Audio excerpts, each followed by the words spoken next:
الشيطان الرجيم بسم الله الرحمن الرحيم تبت يدا أبي لهب وتب صدق اللہ العظیم۔ دوستو، یہ سورہ لہب تلاوت کی گئی۔ یہ سورت مکہ میں نازل ہوئی اور اس کی 5 آیتیں ہیں۔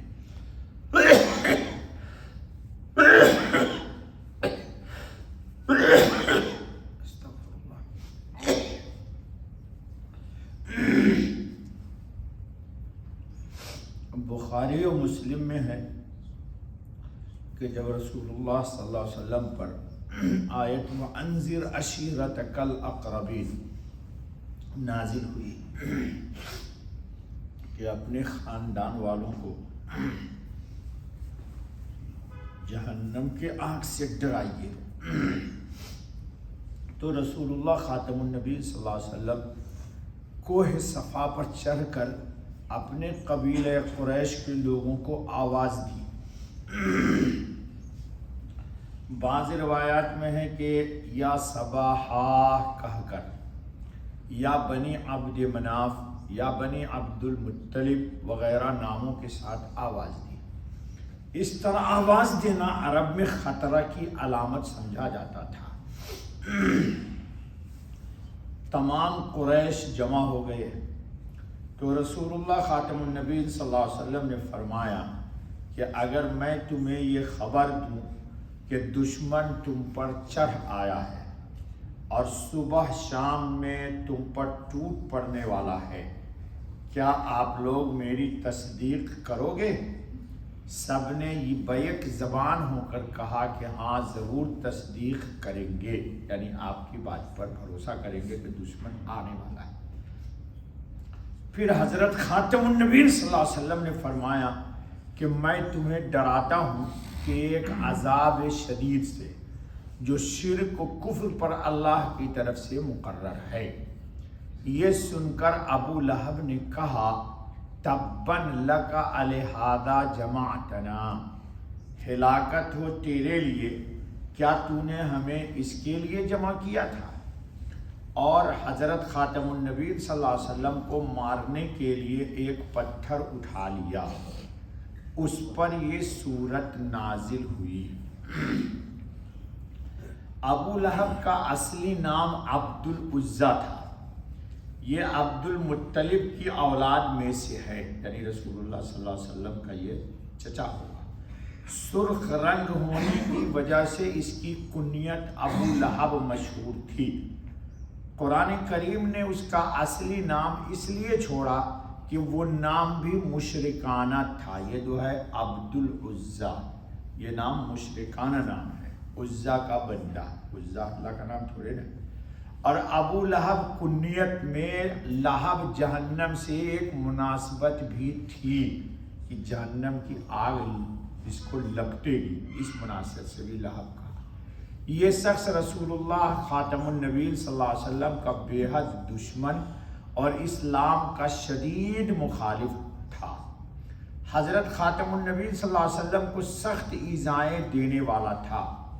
جب حضرت خاتم النبی صلی اللہ علیہ وسلم لوگوں کو ایمان کی دعوت دیتے، یہ ساتھ لگ جاتا اور حضرت خاتم النبی صلی اللہ علیہ وسلم کی تکذیب کرتا تھا۔ حضور جب کچھ کہتے نا تو یہ کہتا لا تسمعوا، ان کی بات مت سنو، فإنہ کذاب، یہ جھوٹا ہے، استغفر اللہ وآمنت باللہ ورسولہ۔ تبت یدا ابی لہب، ید کے اصلی معنی ہاتھ کے ہے، چونکہ انسان کے سب کاموں میں بڑا دخل ہاتھوں کو ہے، اس لیے کسی شخص کی ذات اور نفس کو ید یعنی ہاتھ سے تعبیر کر دیتے ہیں۔ یہ میں بے پڑھ رہا ہوں معارف القرآن۔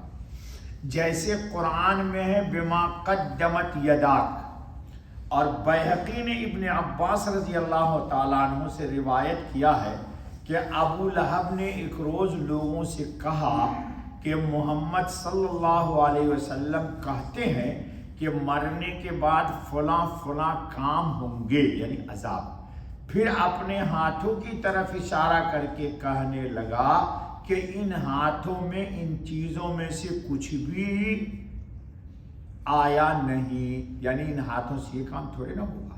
پھر اپنے ہاتھوں کو مخاطب کر کے کہنے لگا تبًا لکما ما اری فیکما شیئا مما قال محمد صلی اللہ علیہ وسلم، یعنی تم برباد ہو جاؤ، ہاتھ کو کہنا ہے میں تمہارے اندر ان چیزوں میں سے کچھ بھی نہیں دیکھتا جن کے ہونے کی خبر محمد صلی اللہ علیہ وسلم دیتے ہیں۔ اس کی مناسبت سے قرآن کریم نے ہلاکت کو ہاتھوں کی طرف منسوب کیا۔ سنیے، تباب سے مشتق ہے جس کے معنی ہے ہلاک و برباد ہو۔ اس آیت میں پہلا جملہ تبت یدا ابی لہب بطور بد دعا کے ہے، اللہ نے بد دعا کیا ہے۔ ترجمہ کیا ہے؟ ٹوٹ گئے ہاتھ ابی لہب کے اور ٹوٹ گیا وہ آپ، یعنی خود ہی برباد ہو گیا اور اس کے ہاتھ ٹوٹ گئے، یعنی ابو لہب ہلاک ہو جائے۔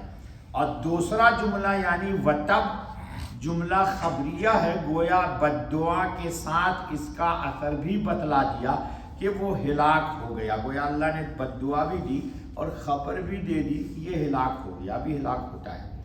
اور جملہ بد دعا کا مسلمانوں کے شفائے غیظ کے لیے ارشاد کیا گیا، اور یہ جو بتایا گیا وتب، یہ مسلمانوں کے دل کو شفا پہنچانے کے لیے غصے کو کہ اللہ نے کہا اور بد دعا اس کو لگ گئی، کیونکہ جس وقت ابو لہب نے حضرت خاتم النبیین صلی اللہ علیہ وسلم کی شان میں تبًا کہا تو مسلمانوں کے دل کی خواہش تھی کہ وہ اس کے لیے بد دعا کریں، یعنی حضور بد دعا کریں۔